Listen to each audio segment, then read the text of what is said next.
Hello students, welcome back to college Anna guide YouTube channel. ನಾನು ಈ ವಿಡಿಯೋದಲ್ಲಿ ಯುವ ನಿಧಿ ಅಪ್ಲಿಕೇಶನ್ ಯಾವ ರೀತಿ ಆಗಬೇಕು ಅನ್ನೋದನ್ನ ನಿಮಗೆ ಕ್ಲಿಯರ್ ಆಗಿ ಸ್ಟೆಪ್ ಬೈ ಸ್ಟೆಪ್ಸ್ ತಿಳಿಸ್ತೀನಿ ಗೈಸ್. ಓಕೆನಾ?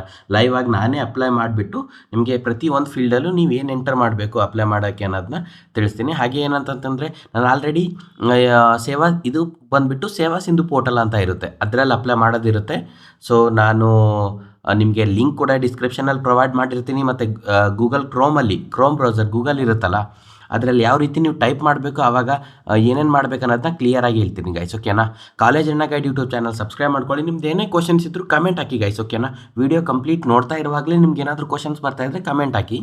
ಆಮೇಲೆ ಏನಂದರೆ ನಿಮ್ಮ ಫ್ರೆಂಡ್ಸ್ ಜೊತೆಲ್ಲ ಶೇರ್ ಮಾಡಿ, ಸರಿನಾ? ಇವಾಗ ಬನ್ನಿ, ಯುವ ನಿಧಿ ಅಂದರೆ ಏನು ಏನೆಲ್ಲ ಇದೆ ಅನ್ನೋದನ್ನ ಕ್ಲಿಯರಾಗಿ ತಿಳಿಸ್ತೀನಿ. ಓಕೆನಾ?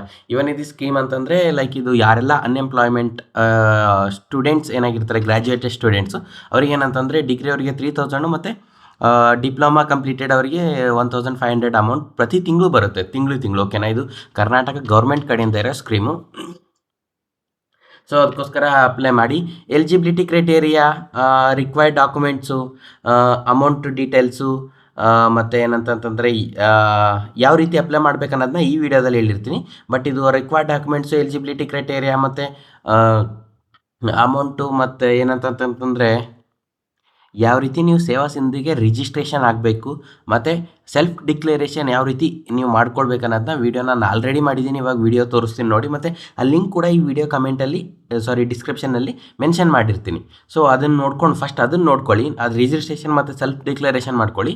ಅದಾದಮೇಲೆ ಯಾವ ರೀತಿ ಅಪ್ಲೈ ಮಾಡೋದು ಅನ್ನೋದನ್ನ ಈ ವಿಡಿಯೋದಲ್ಲಿ ಹೇಳಿರ್ತೀನಲ್ವ, ಈ ವಿಡಿಯೋ ನೋಡಿಕೊಂಡು ಅಪ್ಲೈ ಮಾಡಿಬಿಡಿ ಅಷ್ಟೇ. ಅದಾದಮೇಲೆ ಅಪ್ಲೈ ಮಾಡಿದ್ಮೇಲೆ ನೀವು ಎಲ್ಲೋಯ್ದು ಅದು ಡಾಕ್ಯುಮೆಂಟ್ಸ್ ಕೊಡಬೇಕು, ಆವಾಗ ನಿಮಗೆ ಅಮೌಂಟ್ ಬರುತ್ತೆ. ಅದೆಲ್ಲನೂ ಡೀಟೇಲ್ ಆಗಿ ಈ ವಿಡಿಯೋದಲ್ಲಿ ಕ್ಲಿಯರಾಗಿ ಹೇಳಿರ್ತೀನಿ.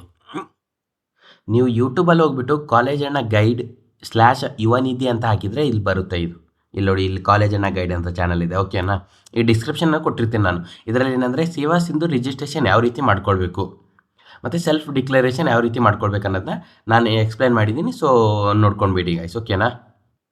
ಅದಾದಮೇಲೆ ಅಪ್ಲೈ ಮೆಥಡ್ ಏನಂದರೆ ಸೇವಾ ಸಿಂಧು ಪೋರ್ಟಲಲ್ಲಿ ಅಪ್ಲೈ ಮಾಡಬೇಕಾಗತ್ತೆ. ಯೂಸರ್ ID ಅಂದರೆ ನಿಮ್ಮ ಮೊಬೈಲ್ ನಂಬರು OTP ಯೂಸ್ ಮಾಡಿಕೊಂಡು ಅಪ್ಲೈ ಮಾಡಬೇಕಾಗತ್ತೆ. ಅದನ್ನು ಕ್ಲಿಯರಾಗಿ ತಿಳಿಸ್ತೀನಿ. ಮತ್ತು ಕಾಮನ್ ಮಿಸ್ಟೇಕ್ ಸ್ಟೂಡೆಂಟ್ಸ್ ಮಾಡೋದೇನಂತಂದರೆ ರಾಗಿ ಎಜುಕೇಷನ್ ಡೀಟೇಲ್ಸ್ ಹಾಕಿರ್ತಾರೆ. ಅಂದರೆ ನಿಮ್ಮದು ಡಿಗ್ರಿ ಕಂಪ್ಲೀಟ್ ಆಗಿಲ್ಲ ಅಂತಂದರೂ ಟ್ರೈ ಮಾಡಿರ್ತೀರ ಅಪ್ಲೈ ಮಾಡೋದಕ್ಕೆ.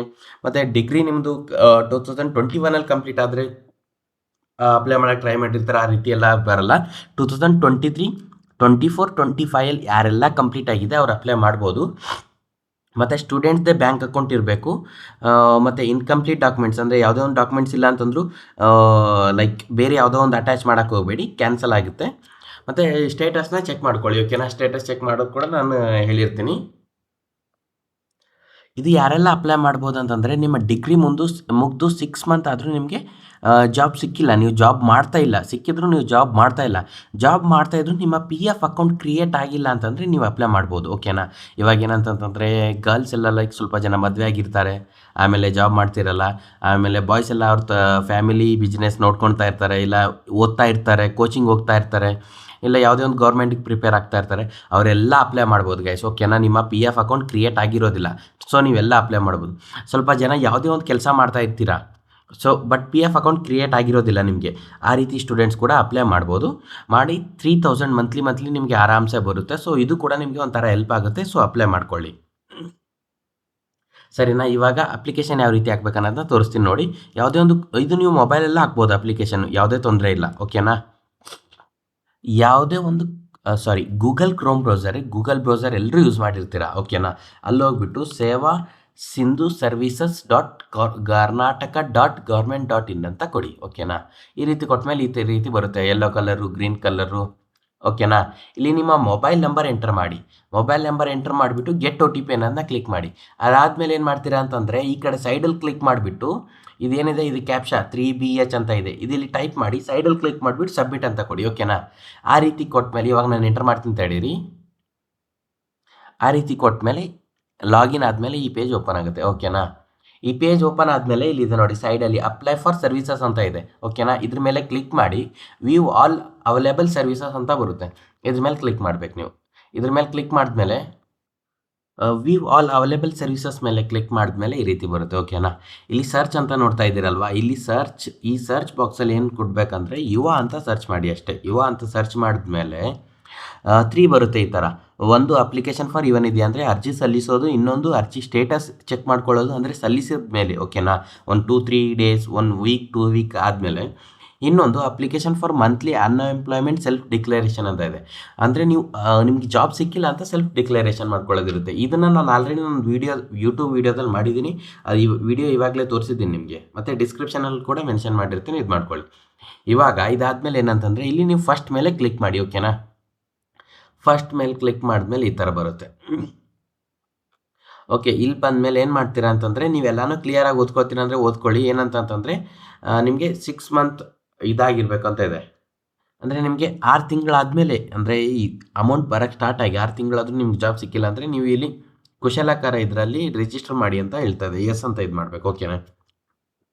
ಏನಕ್ಕಂತಂದರೆ ನಿಮ್ಮ 6 ಮಂತ್ ಆದರೂ ಇದಾಗಲಿಲ್ಲ ಅಂದರೆ ಟ್ರೈನಿಂಗ್ ಪ್ರೊವೈಡ್ ಮಾಡ್ತಾರೆ, ಆನ್ಲೈನ್ ಆ ಥರ ಇರುತ್ತೆ. ಬಟ್ ಆವಾಗಲೂ ಕೂಡ ಕಂಟಿನ್ಯೂ ಆಗುತ್ತೆ, ಅಮೌಂಟ್ ಎಂದೆಂದೂ ಸ್ಟಾಪ್ ಆಗೋದಿಲ್ಲ ನಿಮಗೆ, ನಿಮ್ಮ PF ಅಕೌಂಟ್ ಕ್ರಿಯೇಟ್ ಆಗೋವರೆಗೂ, ಓಕೆನಾ. ನಾನು ಹೇಳಿದೆ ಅಲ್ವಾ, ಯಾರೆಲ್ಲ 23, 24, 25 ಪಾಸ್ ಆಗಿದ್ರೆ ಎಲ್ಲರೂ ಅಪ್ಲೈ ಮಾಡೋಕ್ಕೆ ಬರುತ್ತೆ, ಓಕೆನಾ. 25 ಪಾಸ್ ಆಗಿದ್ದವ್ರು ಕೂಡ 6 ಮಂತ್ ಆಯಿತು, ನೀವು ಕಾಲೇಜ್ ಮುಗ್ದು ಇನ್ನೂ ನಿಮ್ಗೆ ಜಾಬ್ ಸಿಕ್ಕಿಲ್ಲ, PF ಅಕೌಂಟ್ ಕ್ರಿಯೇಟ್ ಆಗಿಲ್ಲ ಅಂತಂದರೆ ಮಾಡಿ, ಓಕೆನಾ. ಇದು ಕೂಡ ಏನಂತಂತಂದರೆ ಅಂದರೆ ಏನಾದರೂ ನೀವು ಫಾಲ್ಸ್ ಇನ್ಫಾರ್ಮೇಷನ್ ಕೊಟ್ಟರೆ ರಿಜೆಕ್ಟ್ ಆಗಿರುತ್ತೆ, ಆ ರೀತಿ ಇದೆ, ಓಕೆನಾ. ಸೊ ಎಸ್ ಅಂತ ಕೊಡಿ. ಅಂದರೆ ನೀವು ಎಂಟರ್ ಮಾಡೋ ಎಲ್ಲ ಇನ್ಫಾರ್ಮೇಷನ್ ಕರೆಕ್ಟ್ ಇರುತ್ತೆ ಅಂತ ಹೇಳ್ತಾ ಇದೆ. ಎಸ್ ಅಂತ ಕೊಟ್ಟ ಮೇಲೆ ಈ ರೀತಿ ಬರುತ್ತೆ, ಓಕೆನಾ. ಇಲ್ಲಿ ಆಧಾರ್ ಅಥೆಂಟಿಕೇಶನ್ ಅಂತ ಕ್ಲಿಕ್ ಮಾಡಬೇಕಂದ್ರೆ ಆಧಾರ್ ದೃಢೀಕರಣ, ಓಕೆನಾ. ಇಲ್ಲಿ ಆಧಾರ್ ದೃಢೀಕರಣ ಕ್ಲಿಕ್ ಮಾಡಿದ್ಮೇಲೆ ನೀವೇನಾದರೂ ರಾಂಗ್ ಡೀಟೇಲ್ಸ್ ಹಾಕಿದರೆ ಈ ರೀತಿ ಬರುತ್ತೆ, ಓಕೆನಾ. ಇವಾಗ ಕರೆಕ್ಟ್ ಡೀಟೇಲ್ಸ್ ಹಾಕಿದರೆ ಯಾವ ರೀತಿ ಬರುತ್ತೆ ಅಂತ ತೋರಿಸ್ತೀನಿ ನೋಡಿ. ನೀವು ಇಲ್ಲಿ ಎಲ್ಲಿ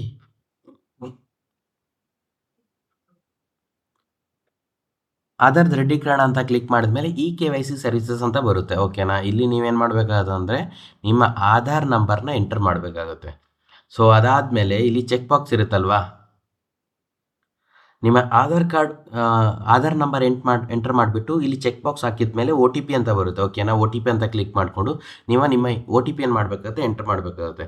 ಎಂಟರ್ ಮಾಡಿದ ಮೇಲೆ ಏನಂತ ಬರುತ್ತೆ ಅಂದರೆ ಕ್ಲಿಕ್ ಹೇರ್ ಟು ರಿಟರ್ನ್ ಅಂತ ಬರುತ್ತೆ. ಅಂದರೆ ನಿಮ್ಮ ರಿಟರ್ನ್ ಯುವ ನಿಧಿ ಪೇಜ್ಗೆ ರೀಡೈರೆಕ್ಟ್ ಆಗುತ್ತೆ, ಓಕೆನಾ. ಇಲ್ಲಿ ಬರುತ್ತೆ. ಇಲ್ಲಿ ಬಂದಮೇಲೆ ನೀವು ಗೆಟ್ ಆಧಾರ್ ಡೀಟೇಲ್ಸ್ ಅಂತ ಇದೆ ನೋಡಿ, ಇಲ್ಲಿ ಕ್ಲಿಕ್ ಮಾಡಬೇಕು. ಇಲ್ಲಿ ಕ್ಲಿಕ್ ಮಾಡಿದ್ರೆ ಏನಾಗುತ್ತೆ ಅಂತಂದರೆ ಆಟೋಮೆಟಿಕ್ಕಾಗಿ ನಿಮ್ಮ ಎಲ್ಲ ಆಧಾರ್ ಕಾರ್ಡ್ ಡೀಟೇಲ್ಸ್, ನೇಮ್ ಆಗಿರಲಿ, ಮತ್ತೊಂದು ಅಡ್ರೆಸ್ ಡೀಟೇಲ್ಸ್ ಆಗಿರಲಿ, ಎಲ್ಲಾನು ನಿಮ್ಮ ಫೋಟೋ, ಆಧಾರ್ ಕಾರ್ಡ್ ಇಲ್ಲಿರೋ ಫೋಟೋ ಎಲ್ಲಾನು ಕ್ಲಿಯರಾಗಿ ಆಟೋಮೆಟಿಕ್ಕಾಗಿ ಇಲ್ಲಿ ಡಿಸ್ಪ್ಲೇ ಆಗಿರುತ್ತೆ, ಓಕೆನಾ. ಇಲ್ಲಿ ಇನ್ನೊಂದು ಏನಂದರೆ applicant name as per the certificate, ಅಂದರೆ ಆಧಾರ್ ಕಾರ್ಡ್ನಲ್ಲಿರೋ ಥರ ಕರೆಕ್ಟ್ ಇದೆಯಾ ಅಂತ ಕೇಳ್ತಾ ಇದೆ. ಆವಾಗ ಮತ್ತೆ ಎಸ್ ಅಂತ ಕ್ಲಿಕ್ ಮಾಡಿ, ಮತ್ತು ನಿಮ್ಮ ನೇಮು ಮತ್ತು ಡೇಟ್ ಆಫ್ ಬರ್ತು ಎಲ್ಲಾನು ನಿಮ್ಮ ಆಧಾರ್ ಕಾರ್ಡಲ್ಲಿರೋದನ್ನು ಅಡ್ರೆಸ್ ಡೀಟೇಲ್ಸ್ ಎಲ್ಲಾನು ತೊಗೊಂಡ್ಬಿಡುತ್ತೆ ಆಟೋಮೆಟಿಕ್, ಓಕೆನಾ. ಆಮೇಲೆ ಪ್ರಸ್ತುತ ವಿಳಾಸ, ಇವಾಗ ಕರೆಂಟ್ ಅಡ್ರೆಸ್ ಕೂಡ ಆಧಾರ್ ಕಾರ್ಡಲ್ಲಿರೋ ಅಡ್ರೆಸ್ ಇದೆ ಅಂತ ಕೇಳ್ತಾ ಇರುತ್ತೆ, ಅವಾಗ ಎಸ್ ಅಂತ ಕೊಡಬೇಕು. ಆಮೇಲೆ ನಿಮ್ಮ ಡಿಸ್ಟಿಕ್ ಮತ್ತು ತಾಲೂಕು ಏನಿದೆ ನೀವು ಸೆಲೆಕ್ಟ್ ಮಾಡ್ಕೊಳ್ಬೇಕಾಗುತ್ತೆ. ಡ್ರಾಪ್ ಡೌನ್ ಮೇಲೆ ಕ್ಲಿಕ್ ಮಾಡಿ ಕರ್ನಾಟಕದ ಎಲ್ಲ ಡೀಟೇಲ್, ಡಿಸ್ಟಿಕ್ ತಾಲೂಕು ಬರುತ್ತೆ, ನೀವು ನಿಮ್ಮ ತಾಲೂಕು ಮತ್ತು ಜಿಲ್ಲೆನ ಸೆಲೆಕ್ಟ್ ಮಾಡ್ಕೊಳ್ಳಿ, ಓಕೆನಾ. ಆಮೇಲೆ ಎಜುಕೇಷನ್ ಡೀಟೇಲ್ಸ್ ಅಂತ ಇರುತ್ತೆ. ಎಜುಕೇಷನ್ ಡೀಟೇಲ್ಸಲ್ಲಿ ಏನು ಮಾಡಬೇಕಾಗತ್ತೆ ಅಂದರೆ ನೀವು ಯಾವ ಕೋರ್ಸ್ ಕಂಪ್ಲೀಟ್ ಆಗಿದೆ, ಅಂದರೆ ಪದವಿನ ಇಲ್ಲ ಡಿಪ್ಲೊಮಾನ ಅನ್ನೋದನ್ನ ಸೆಲೆಕ್ಟ್ ಮಾಡ್ಕೊಳ್ಬೇಕಾಗುತ್ತೆ. ಅದಾದಮೇಲೆ ಏನಂತಂದರೆ ಆಮೇಲೆ ಪದವಿ ಅಂದಮೇಲೆ ಅದರಲ್ಲಿ UG PG ಅಂತ ಬರುತ್ತೆ. ಯಾವ್ದು ಕಂಪ್ಲೀಟ್ ಆಗಿದೆ ಅದನ್ನು ನೀವು ಸೆಲೆಕ್ಟ್ ಮಾಡ್ಕೊಳ್ಬೇಕಾಗುತ್ತೆ, UGನ PGನ ಅಂತ. ಆಮೇಲೆ ಯೂನಿವರ್ಸಿಟಿ ಅಂತ ಇರುತ್ತೆ. ಎಜುಕೇಷನ್ ಡೀಟೇಲ್ಸಲ್ಲಿ ನೋಡಿ, ಮತ್ತು ಯೂನಿವರ್ಸಿಟಿ ಬೋರ್ಡ್ ನೇಮ್ ಅಂತ ಇದೆ. ಇಂಜಿನಿಯರಿಂಗ್ ಸ್ಟೂಡೆಂಟ್ಸು VTU ಆಗಿರಲಿ, ಮತ್ತು ನಿಮ್ಮ ಬೇರೆ ಬೇರೆ ಆಟೋನಮಸ್ ಯೂನಿವರ್ಸಿಟಿ ಇದಾಗಿದ್ದರೆ ಅದು ಹಾಕಿರಿ.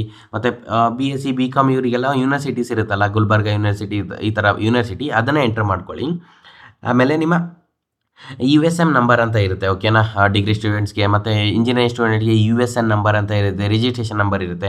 ಅದನ್ನು ನೀವು ಇಲ್ಲಿ ಎಂಟರ್ ಮಾಡ್ಕೊಳ್ಬೇಕಾಗುತ್ತೆ. ಇಲ್ಲಿ ಅಂದರೆ enter provisional degree diploma certificate registration number ಅಂತ ಇದ್ದಲ್ಲಿ. Candidate name as per the marks card ಎಲ್ಲ ಅಂತಂದರೆ ಆಧಾರ್ ಕಾರ್ಡ್ ಮಾರ್ಕ್ಸ್ ಕಾರ್ಡ್ ಎಲ್ಲ ಸೇಮ್ ನೇಮ್ ಇರುತ್ತೆ, ನೇಮನ್ನು ಎಂಟರ್ ಮಾಡಿರಿ. ನಿಮ್ಮ ತಂದೆ ನೇಮ್ ಇಲ್ಲ, ಕಂಟಿನ್ಯೂಯೇಷನ್ ನಿಮ್ಮ ಸರ್ ನೇಮ್ ಇಲ್ಲ ಅಂದರೆ ಅದನ್ನು ಆ್ಯಡ್ ಮಾಡೋಕ್ಕೆ ಹೋಗಬೇಡಿ, ಏನಿರುತ್ತೆ ಅದನ್ನೇ ಅಷ್ಟೇ ಎಂಟರ್ ಮಾಡಿ. ಮತ್ತು ನಿಮ್ಮ ಕಾಲೇಜ್ ಹೆಸರು ಏನಿದೆ ಅದನ್ನು ಎಂಟರ್ ಮಾಡಬೇಕಾಗುತ್ತೆ, ಓಕೆನಾ. ಡೇಟ್ ಆಫ್ ರಿಸಲ್ಟ್ಸ್ ಅಂತ ಇದೆ. ಡೇಟ್ ಆಫ್ ರಿಸಲ್ಟ್ಸ್ ಅಂದರೆ ನಿಮ್ಮ ರಿಸಲ್ಟ್ ಬಂದಿರೋ ಡೇಟ್ ಯಾವಾಗಿರುತ್ತೆ ನೆನಪಿದ್ರೆ ಇದು ಮಾಡಿಲ್ಲ ಅಂದರೆ ಯಾವುದೋ ಒಂದು ರ್ಯಾಂಡಮ್ ಆಗಿ ಅದೇ ತಿಂಗಳಲ್ಲಿರೋ ಡೇಟ್ನ ಹಾಕಿರಿ. ಈಗ ಮಾರ್ಚ್ 20 ರಿಸಲ್ಟ್ ಬಂದಿದೆ ಅಂದರೆ ನಿಮ್ಗೆ ನೆನಪಿರಲಿಲ್ಲ ಅಂತಂದರೆ March 15, March 11 ಯಾವುದಾದ್ರು ಹಾಕಿದ್ರು ಪರವಾಗಿಲ್ಲ, ತಾತ್ಕಾಲಿಕ ಅಂತ ಅವರೇ ಮೆನ್ಷನ್ ಮಾಡಿದ್ದಾರೆ, ಓಕೆನಾ. ಸೆಲೆಕ್ಟ್ ಡೊಮಿಷಿಯಲ್ ವೆರಿಫಿಕೇಷನ್ ಅಂತ ಇದೆ. ಓಕೆನಾ? ಅಂತಂದರೆ ನಿಮ್ಮ ಅಡ್ರೆಸ್ನ ನೀವು ಕನ್ಫರ್ಮ್ ಮಾಡೋದಿರುತ್ತೆ. ಇಲ್ಲಿ ನಿಮ್ಮ ration card, C E T number, diploma, degree, marks card use ಮಾಡ್ಕೊಂಡು ಕೂಡ ಅಪ್ಲೈ ಮಾಡ್ಬೋದು. ನೀವು ರೇಷನ್ ಕಾರ್ಡಲ್ಲಿ ನಿಮ್ಮ ನೇಮ್ ಇದ್ದರೆ ರೇಷನ್ ಕಾರ್ಡ್ ಸೆಲೆಕ್ಟ್ ಮಾಡ್ಕೊಳ್ಳಿ. ಇದು ಈಸಿಯೆಸ್ಟ್ ವೇ. ಓಕೆನಾ?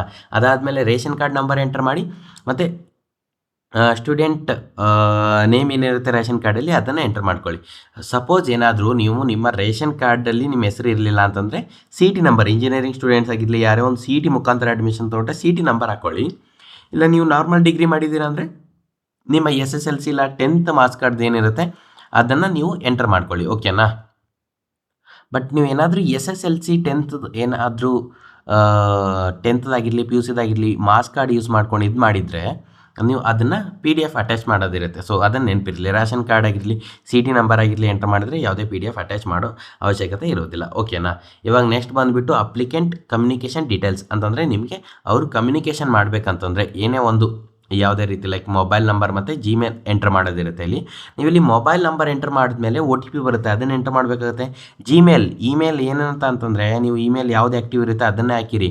ಮೊಬೈಲ್ ನಂಬರ್ ಎಂಟರ್ ಮಾಡಿದ್ಮೇಲೆ ನೆಟ್ವರ್ಕ್ ಸ್ಲೋ ಇರುತ್ತೆ, OTP ಆವಾಗಲೇ ಬರಲ್ಲ. OTP ಬರ್ತಾ ಇಲ್ಲ ಸರ್, OTP ಬರ್ತಾ ಇಲ್ಲ, ಅಪ್ಲಿಕೇಶನ್ ಕ್ಲೋಸ್ ಆಗಿದೆ, ಆ ರೀತಿ ಅನ್ಕೊಳಕ್ಕೆ ಹೋಗಬೇಡಿ. ಸ್ವಲ್ಪ ಲೇಟ್ ಆದಮೇಲೆ ಬರುತ್ತೆ, ನೆಟ್ವರ್ಕ್ ಸ್ಲೋ ಇದ್ದು ಇದು ಬರುತ್ತೆ. ಈವ್ನಿಂಗ್ ಟೈಮಲ್ಲಿ ಹಾಕಿ 8 ಗಂಟೆ 9 ಗಂಟೆಗೆ ಆ ರೀತಿ. ಓಕೆನಾ? ಮತ್ತು ಇಮೇಲ್ಗೂ ಬರುತ್ತೆ. ಇದು ಯಾವ ರೀತಿ ಬರುತ್ತೆ ಅಂತ ಇವಾಗ ತೋರಿಸ್ತೀನಿ ನೋಡಿ. ನಿಮ್ಮ ಮೊಬೈಲ್ ನಂಬರ್ ಎಂಟರ್ ಮಾಡಿದ ತಕ್ಷಣವೇ ಈ ರೀತಿ ಬರುತ್ತೆ. ಇಲ್ಲಿ OTP ಕೊಟ್ಬಿಟ್ಟು ವ್ಯಾಲಿಡ್ ಅಂತ ಹಾಕಿರ್ಬೇಕು. ಓಕೆನಾ? ಅದಾದಮೇಲೆ ನೀವು ನಿಮ್ಮ ಜಿಮೇಲ್ ಹಾಕಿದ್ಮೇಲೆ ಯಾವ ರೀತಿ ಬರುತ್ತೆ ಅಂತಂದರೆ ವ್ಯಾಲಿಡ್ ಜಿಮೇಲ್ನ ಎಂಟರ್ ಮಾಡಿ. ಆವಾಗ ಇಲ್ಲಿ OTP ಬರುತ್ತೆ, ಮತ್ತೆ ವ್ಯಾಲಿಡ್ ಅಂತ ಕ್ಲಿಕ್ ಮಾಡಿ. ಆವಾಗ ಓಕೆ ಓಕೆ ಅಂತ ಕ್ಲಿಕ್ ಮಾಡಬೇಕು. ಓಕೆನಾ? ಎಡಿಷ್ನಲ್ ಇನ್ಫಾರ್ಮೇಷನ್ ಕೊಡೋದಿರುತ್ತೆ. ನಿಮ್ಮ ಕಾಸ್ಟ್ ಯಾವುದು ಅನ್ನೋದನ್ನ ಸೆಲೆಕ್ಟ್ ಮಾಡೋದಿರುತ್ತೆ. SC ST OBC ಜನರಲ್ ಎಲ್ಲನೂ ಇದೆ. ಸೊ ನಿಮ್ದು ಯಾವುದು ಇರುತ್ತೆ ಅದನ್ನು ಸೆಲೆಕ್ಟ್ ಮಾಡ್ಕೊಳ್ಳಿ. ಈಗ SC ಇದ್ದರೆ SC ಅಂತ ಹಾಕಿರಿ. ಅದಾದಮೇಲೆ do you have any disability, ಅಂಗವಿಕಲರು ಇದ್ದೀರಾ ಅಂತ ಕೇಳ್ತಾ ಇದೆ, ಇಲ್ಲ ಅಂತ ಹಾಕೊಳ್ಳಿ. ಇದೀರಾ ಅಂತಂದರೆ ಮತ್ತೆ ಸರ್ಟಿಫಿಕೇಷನ್ ನಂಬರ್ ಹಾಕೋದಿರುತ್ತೆ, ಸರ್ಟಿಫಿಕೇಟ್ ನಂಬರ್. ಓಕೆನಾ? ಅದಾದಮೇಲೆ ಇಲ್ಲಿ ವರ್ಡ್ ವೆರಿಫಿಕೇಷನ್ ಅಂತ ಇದೆ. ಇಲ್ಲಿ ಏನು ಕೊಟ್ಟಿರ್ತಾರೆ ಕ್ಯಾಪ್ಷನು ಅದನ್ನು ಸೇಮ್ ನೀವು ಎಂಟರ್ ಮಾಡಬೇಕು. ಎಂಟರ್ ಮಾಡಿಬಿಟ್ಟು ಇಲ್ಲಿ ಸಬ್ಮಿಟ್ ಅಂತ ಕಾಣ್ತಾ ಇದೆ ಗ್ರೀನ್ ಕಲರ್. ಓಕೆನಾ? ಸಬ್ಮಿಟ್ ಕೊಟ್ಮೇಲೆ ಈ ಥರ ಪ್ರೊಸೆಸಿಂಗ್ ಅಂತ ಆಗಿಬಿಟ್ಟು ಸಬ್ಮಿಟ್ ಆಗಿಬಿಡುತ್ತೆ. ಆಮೇಲೆ ಈ ರೀತಿ ಬರುತ್ತೆ. ಅಟ್ಯಾಚ್ ಅನೆಕ್ಸರ್ ಅಂತ ಇದೆ ಅಲ್ವಾ, ಇಲ್ಲಿ ಅಟ್ಯಾಚ್ ಅನೆಕ್ಸರ್ ಅನ್ನೋದನ್ನ ಕ್ಲಿಕ್ ಮಾಡಬೇಕು. ನೀವೇನಾದರೂ SSLC ನಾನು ಹೇಳಿದೆ ಅಲ್ವಾ, ಅಲ್ಲಿ ಡೊಮೆಷಿಯಲ್ ವೆರಿಫಿಕೇಷನಲ್ಲಿ SSLC PUC ಆ್ಯಡ್ ಮಾಡಿದರೆ ಅಟ್ಯಾಚ್ ಮಾಡಬೇಕಾಗುತ್ತೆ. ನೀವು ಮಾರ್ಕ್ಸ್ ಕಾರ್ಡ್ ಆಗಿರಲಿ, ಏನಾದರೂ ರಿಲೇಟೆಡ್ ಡಾಕ್ಯುಮೆಂಟ್ಸ್ ಅಂತ, ಅವಾಗ ಅಟ್ಯಾಚ್ ಅಂತ ಕೊಟ್ಟರೆ ಇದೇ ಕೇಳುತ್ತೆ. ಅವಾಗ ನಿಮ್ಗೆ ಗೊತ್ತಾಗುತ್ತೆ, ಪ್ರಾಂಪ್ಟ್ ಬರುತ್ತೆ ಏನು ಅಟ್ಯಾಚ್ ಮಾಡಬೇಕನ್ನೋದನ್ನ. ಅವಾಗ ಇದು ಮಾಡ್ಬೋದು. ರೇಷನ್ ಕಾರ್ಡ್ ಕೊಟ್ಟರೆ ಅಟ್ಯಾಚ್ ಅನೆಕ್ಸರ್ ಅಂತ ಕ್ಲಿಕ್ ಮಾಡಿದ್ಮೇಲೆ ಆಟೋಮೆಟಿಕ್ಕಾಗಿ ನಿಮ್ದು ಏನಾಗಿರುತ್ತೆ ಅಂದರೆ ಇದು ಅಪ್ಲೋಡ್ ಆಗಿರುತ್ತೆ. ಏನಾದರೂ ನೀವು ಡೀಟೇಲ್ಸ್ನ ಚೆಕ್ ಮಾಡ್ಕೊಳ್ಳಿ. ಸಬ್ಮಿಟ್ ಆದಮೇಲೆ ಏನಾದರೂ ಎಡಿಟ್ ಮಾಡಬೇಕಂದ್ರೆ ಎಡಿಟ್ ಕೂಡ ಮಾಡ್ಬೋದು, ಕ್ಯಾನ್ಸಲ್ ಮಾಡ್ಬೋದು, ಎಲ್ಲ ಮಾಡ್ಬೋದು. ಓಕೆನಾ? ಆಮೇಲೆ ಇಲ್ಲಿ ಅಟ್ಯಾಚ್ ಅನೆಕ್ಸರ್ ಅಂತ ಕೊಟ್ಟಿದ್ಮೇಲೆ ಫೈನಲ್ ಸಬ್ಮಿಷನ್ ಆಯಿತು ಅಂತ ತಿಳ್ಕೊಳ್ಳಿ. ಪ್ರಿಂಟ್ ಅಂತಂದರೆ ಮತ್ತೆ ಪ್ರಿಂಟ್ ಥರ ಬರುತ್ತೆ. ನೀವೇನಾದರೂ ಕಂಪ್ಯೂಟರ್ ಸೆಂಟರಲ್ಲಿ ಆ ಥರ ಪ್ರಿಂಟರ್ ಕನೆಕ್ಟ್ ಇದ್ದರೆ ಪ್ರಿಂಟ್ ಅಂತ ಕೊಟ್ಟರೆ ಪ್ರಿಂಟ್ ಆಗುತ್ತೆ. ಎಕ್ಸ್ಪೋರ್ಟ್ PDF ಅಂದರೆ PDF ಮುಖಾಂತರ ನಿಮಗೆ ಬರುತ್ತೆ. ಏನೆಲ್ಲ ಅಪ್ಲಿಕೇಶನ್ ಹಾಕಿದ್ದೀರಾ. ಓಕೆನಾ? ಆಮೇಲೆ ಇದು ಅಪ್ಲಿಕೇಶನ್ ಹಾಕಿದ್ಮೇಲೆ ಸರ್ ನಾನು ಎಲ್ಲಿ ಒಯ್ದು ಕೊಡ್ಬೇಕು ಸರ್ ಅಂತ ಕ್ವಶನ್ ಇತ್ತು ಸ್ಟೂಡೆಂಟ್ಸು. ಎಲ್ಲೂ ಒಯ್ದು ಕೊಡೋದಿರಲ್ಲ. ಓಕೆನಾ? ಎಲ್ಲೂ ತಾಲೂಕು ಸೋಷಿಯಲ್ ವೆಲ್ಫೇರ್ ಆಫೀಸ್ ಎಲ್ಲೂ ಇದು ಕೊಡೋದಿಲ್ಲ. ಇದೊಂದು ಫುಲ್ ಆನ್ಲೈನ್ ಪ್ರೊಸೆಸ್ ಇರುತ್ತೆ. ನೀವು ಜಸ್ಟ್ ಅಪ್ಲಿಕೇಶನ್ ಹಾಕಿದ್ರೆ ಆಯಿತು. ಒಂದು 15 ದಿವಸ ಆದಮೇಲೆ ನೀವು ಸ್ಟೇಟಸ್ ಚೆಕ್ ಮಾಡ್ಕೊಳ್ಳಿ, ಸ್ಟೇಟಸ್ ಬದಲಾಗಿರುತ್ತೆ. ಎಲ್ಲೂ ಇದು ಕೊಡೋದಿರಲ್ಲ. ಏನಾದರೂ ರಿಜೆಕ್ಟ್ ಆಗಿತ್ತು ನಿಮ್ಮದು ಅಂದರೆ ಏನಕ್ಕೆ ರಿಜೆಕ್ಟ್ ಆಗಿದೆ ಅಂತ ತಿಳ್ಕೊಳ್ಳಿ. Document miss match, Aadhaar bank details issue ಇದ್ದರೆ, ಮತ್ತು ನಿಮಗೆ ಮ್ಯಾನ್ಯಲ್ ವೆರಿಫಿಕೇಷನ್ ಬರೋಕ್ಕೆ ಹೇಳಿದ್ರು ಅಂತಂದರೆ ಎಲ್ಲ ಡಾಕ್ಯುಮೆಂಟ್ ತೊಗೊಂಡ್ಬಿಟ್ಟು ನಿಮ್ಮ ತಾಲೂಕು ಸೋಷಿಯಲ್ ವೆಲ್ಫೇರ್ ಆಫೀಸ್ ಎಲ್ಲಿರುತ್ತೆ ಅಲ್ಲಿ ಹೋಗಿರಬೇಕಾಗುತ್ತೆ. ಓಕೆನಾ? ಅಲ್ಲೋಗಿ ನೀವು ವಿಸಿಟ್ ಮಾಡಬೇಕಾಗುತ್ತೆ. ಆವಾಗ ಮಾತ್ರ ನೀವು ರಿಜೆಕ್ಟ್ ಆದರೆ ಮಾತ್ರ ನೀವು ನಿಮ್ಮ ತಾಲೂಕಾ ಸೋಷಿಯಲ್ ವೆಲ್ಫೇರ್ ಆಫೀಸ್ಗೆ ವಿಸಿಟ್ ಮಾಡಬೇಕಾಗುತ್ತೆ. ಇಲ್ಲಾಂದರೆ ನೀವು ವಿಸಿಟ್ ಮಾಡೋ ಅವಶ್ಯಕತೆನೇ ಇರಲ್ಲ. ಇಷ್ಟೇ ಈಸಿ ಸ್ಟೆಪ್ಸು. ಬೇಗ ಅಪ್ಲೈ ಮಾಡ್ಕೊಳ್ಳಿ. ಹಾಗೆ ಕಾಲೇಜ್ ಅನ್ನ ಗೈಡ್ ಯೂಟ್ಯೂಬ್ ಚಾನಲ್ನ ಸಬ್ಸ್ಕ್ರೈಬ್ ಮಾಡಿ, ಈ ವಿಡಿಯೋನ ಲೈಕ್ ಮಾಡಿ, ಮತ್ತು ಡಿಸ್ಕ್ರಿಪ್ಷನ್ನಲ್ಲಿರೋದನ್ನ ಎಲ್ಲನೂ ಕ್ಲಿಯರಾಗಿ ಓದ್ಕೊಳ್ಳಿ. ವಿಡಿಯೋ ಕೊಟ್ಟಿರ್ತೀನಿ ಸೇವಾ ಸಿಂಧು ರಿಜಿಸ್ಟ್ರೇಷನು, ಮತ್ತು ಇನ್ನೊಂದು ಏನಂತಂದರೆ ಸೆಲ್ಫ್ ಡಿಕ್ಲರೇಷನ್ನು. ಹಾಗೆ ನಿಮ್ಮ ಫ್ರೆಂಡ್ಸ್ ಎಲ್ರಿಗೂ ಶೇರ್ ಮಾಡಿ. ಇದು ಗೌರ್ಮೆಂಟ್ ಅಮೌಂಟ್ ಗೈಸ್. ಓಕೆ? ನಿಮಗೆ ಬಂದರೆ ನಿಮ್ಮ ಫ್ರೆಂಡ್ಸಿಗೆ ಬರಲ್ಲ, ನಿಮ್ಮ ಫ್ರೆಂಡ್ಸಿಗೆ ಬಂದರೆ ನಿಮಗೆ ಬರಲ್ಲ, ಎಲ್ರಿಗೂ ಬರುತ್ತೆ. ಸೊ ಎಲ್ಲರೂ ಅಪ್ಲೈ ಮಾಡಿ, ಎಲ್ಲ ಗೌರ್ಮೆಂಟಿಂದ ಫಲಾನುಭವಿಗಳಾಗಿ ಅಂತ ನಾನು ನಿಮ್ಮೆಲ್ಲರಲ್ಲೂ ಕೇಳ್ಕೊಳ್ತೇನೆ. ಓಕೆನಾ ಗೈಸ್? ಮತ್ತೆ ಸಿಗೋಣ ನೆಕ್ಸ್ಟ್ ವಿಡಿಯೋದಲ್ಲಿ. Thank you. ಬಾಯ್.